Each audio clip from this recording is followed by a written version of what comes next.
இப்போ இந்த சிக்கனை எப்படி சேர்த்து பார்க்கலாம். இப்போ நம்ம ஒரு பேன் வச்சுருக்கேன். இதில் ஒரு 3 ஸ்பூன் எண்ணெய் ஊற்றிக்கிறேன். ஊற்றிட்டு ஒரு அரை ஸ்பூன் சீரகம் சேர்த்துக்கோங்க.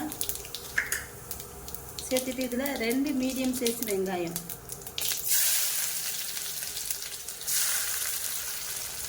சேர்த்துட்டு இதை நல்லா வதக்கிக்கணும்.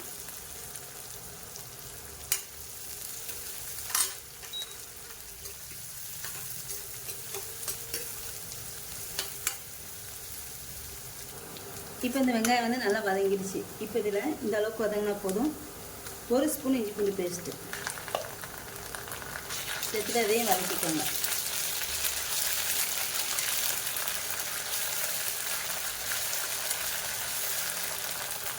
இப்போ இந்த வெங்காயம் நல்லா இஞ்சி பூண்டு பேஸ்ட் நல்லா வதங்கினதுக்கு இதில் ஒரு தக்காளி அதையும் சேர்த்துக்கோங்க.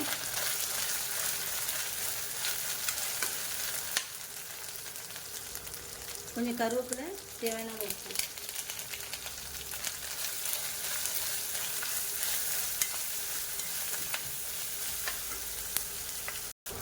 இப்போ இதில் சிக்கனை சேர்த்துக்கிறேன். சிக்கன் வந்து ஒரு 1/2 கிலோ சிக்கன் வச்சுருக்கேன். அதை சேர்த்துக்கலாம்.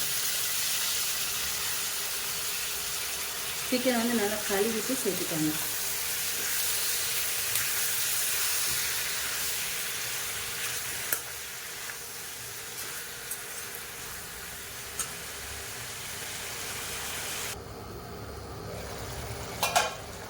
இப்போ இதில் ஒரு 2 ஸ்பூன் மிளகாத்தூள், 1 ஸ்பூன் மல்லித்தூள் சேர்த்துக்கிறேன். மல்லித்தூள் 1 ஸ்பூனு, மிளகாய்த்தூள் 2 ஸ்பூன் சேர்த்துக்கிறேன். உங்களுக்கு காரம் எந்த அளவுக்கு வேணுமோ அந்த அளவுக்கு சேர்த்துக்கோங்க. நான் நல்லா ஸ்பைஸியாக சேர்ந்தோம், கொஞ்சம் அதிகமாக காரம் சேர்த்துருக்கேன்.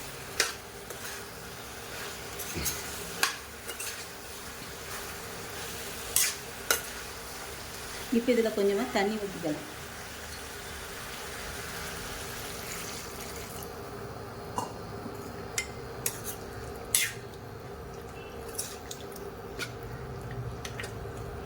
தண்ணி சேர்த்துட்டு இப்போ நல்லா மூடி விட்டுடலாம். நல்லா குக் ஆகணும்.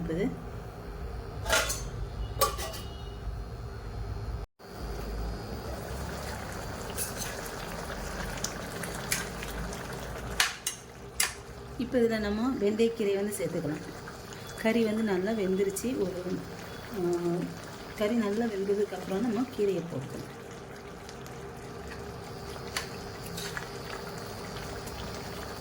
இப்போ இந்த கீரையை போட்டு ஒரு 3 நிமிஷம் நம்ம வந்து மூடி விட்டுடலாம்.